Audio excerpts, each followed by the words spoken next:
Welcome back to the Men's Media Network. Today's installment is rushed up, hurried up, pretty much an advertisement with meaning. Very subtle truths through punching people in the throat. And that's what I want to do today. I want to talk about music. You know, music is not an exact science.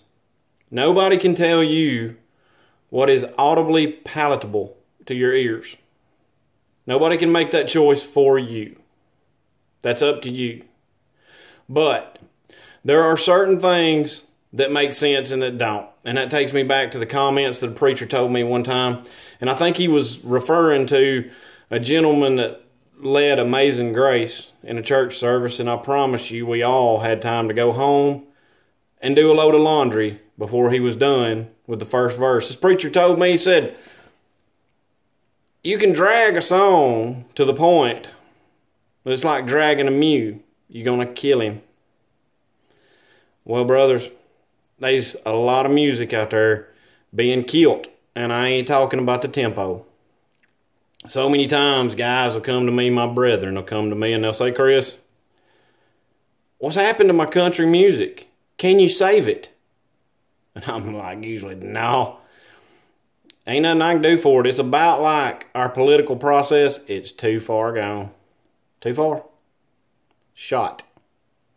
But we can educate ourselves.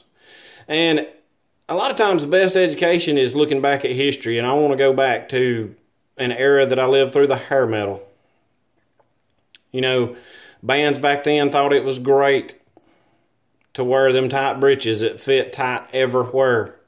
Spandex, latex, Durex, leather. I don't know what it was. But they was tight all over. And they wore makeup before your granny did. And a lot of it. They used hairspray. More hairspray than ever hair salon in Winfield. And that's a bunch. See, that music cannibalized itself because there's only so long you can roll around in nothing but a good time and cherry pie. And that's what they fed us and fed us and fed us, and everybody woke up. Well, that's what country music has done.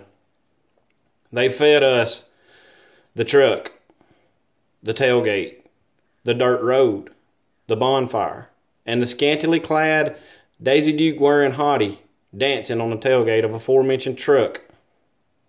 They fed us this and fed us this and fed it to us, and it sounds nothing like our lives. Our lives sound more like, Lord, I hope my income tax check gets here before my Christmas personal loan comes due.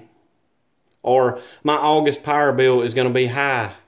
We ain't thinking about building a fire in August to dance around. We're not.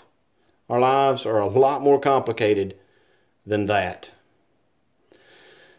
So, to all the Luke Bryans and the Jason Aldeans and all that, you know, it may not be your fault. It may be Nashville. We probably could figure out a way to blame the Democratic Party for this, but ain't no need in it. I say, take your music interests elsewhere.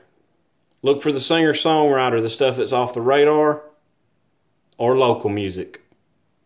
Which brings me to the greatest point of this segment. Tomorrow night, Marion County, Elks Lodge. Doors open at 5, $10 cover. Music starts around 6 with Fast Draw being led by Aaron McCaleb from the back on drums. Then the headlining act is Crow Bridge with my brother Anthony McCaleb fronting that band, Judd Green on guitar, Amish Alex Langley on bass, and my fuzzy cousin Ken Dodd on percussion. It's going to be a great show, great local music, and we have to support local music. Local food, local art, local flavor, brothers. That's what it's all about. Love the ones that love you. And to all my homies in the county in Cell Block 6, look here. I don't know what the house band is there, but the music's better out here. I love y'all.